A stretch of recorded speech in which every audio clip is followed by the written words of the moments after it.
কাজী সালাউদ্দিনের মতো প্রেসিডেন্ট যদি বাংলাদেশ ফুটবল ফেডারেশনে না থাকতো, আজকে মহিলা ফুটবলের এই দিনটি আমরা কোনোদিনও দেখতাম না। He is the mastermind, Kazi Salauddin the best. আমরা সব সৌভাগ্যবান যে আমরা তার মতো একজন প্রেসিডেন্ট পেয়েছিলাম। কাজী সালাউদ্দিন নানা অভিযোগ মাথায় নিয়ে বাংলাদেশ ফুটবল ফেডারেশনের সভাপতির দায়িত্ব ছেড়েছেন মাসখানেক হয়ে গেছে। গত ২৬ অক্টোবরের বাফুফে নির্বাচনে জিতে সভাপতি চেয়ারে বসেন তাবিদ আওয়াল, কিন্তু এখনও কাজী সালাউদ্দিনের প্রশংসায় পঞ্চমুখ বাফুফের বর্তমান কমিটির নারী ফুটবল উইংয়ের প্রধান মাহফুজা আক্তার কিরণ। টানা দ্বিতীয়বারের মতো সাফ চ্যাম্পিয়নশিপ জেতা বাংলাদেশ নারী দলের প্রত্যেককে রোববার একটি করে ফ্রিজ উপহার দেয় ইলেকট্রনিক প্রস্তুতকারী প্রতিষ্ঠান ওয়ালটন। এই অনুষ্ঠানে নারী ফুটবলের সুদিন নিয়ে কথা বলতে গিয়ে কাজী সালাউদ্দিনকে প্রশংসায় ভাসান মাহফুজা আক্তার।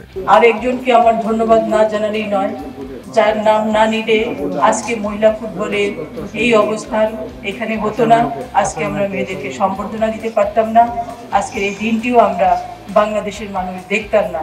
তিনি আর কেউ নন, বাংলাদেশ ফুটবল ফেডারেশনের প্রেসিডেন্ট ছিলেন কাজী সালাউদ্দিন, যার ডেডিকেশন, যার পরিশ্রম, যার দূরদর্শিতার কারণে আজকে মহিলা ফুটবল নিয়ে আমরা এখানে আসতে পেরেছি। তবে এখানেই থামেনি কিরণের সালাউদ্দিন বন্দনা। সাবেক সভাপতিকে দেশের সেরা ফুটবল বোদ্ধার আসনে বসিয়ে তার অবদানের কথা মনে করিয়ে তাকে নারী ফুটবলের মাস্টার মাইন্ড আখ্যা দেন কিরণ।